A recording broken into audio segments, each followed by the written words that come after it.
උදේම ගෙදරට ඔන්ලයින් බඩු ඕඩර් කරා ග්‍රොසරි බඩු.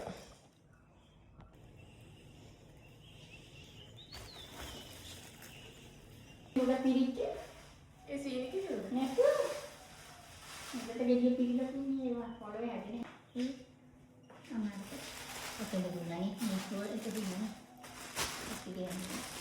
මෙතන තියෙනවා මොනවද මේවා? ගෝවා කොළනේ. කෙසෙල් ගත්තා. මම මේ දවස්වල කියන්නේ දැන් කාලයක් තිස්සේ සීනි කෙසෙල් විතරයි කන්න ආස. කෝලි කුටරම් කොහොමත් ආස නැහැ. ඊට පස්සේ ආනමාලු ඒවා දැන් කන්න ආස නැහැ. මේ රොෂානයි ආස කෑමක්. මීට් බෝල්ස් ඕඩර් කරාද? පුතාට ඇපල් පස්සේ චීස් එකක්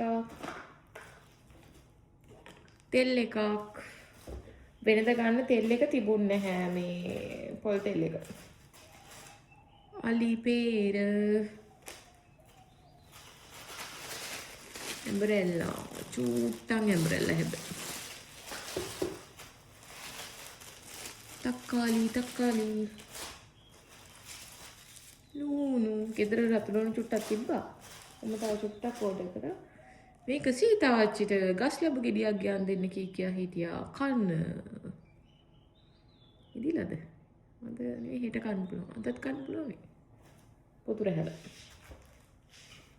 ඉතින් මේ ටික තමයි මම ඩිග් ගාලා ගෙදරට ඕඩර් කරේ. මේ ටිකට මට කී රුපියල් 6000ක් වගේ මුදලක්.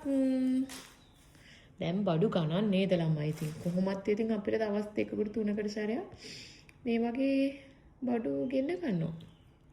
හරි ඉතින් අද අපි මේ ටික පියමු.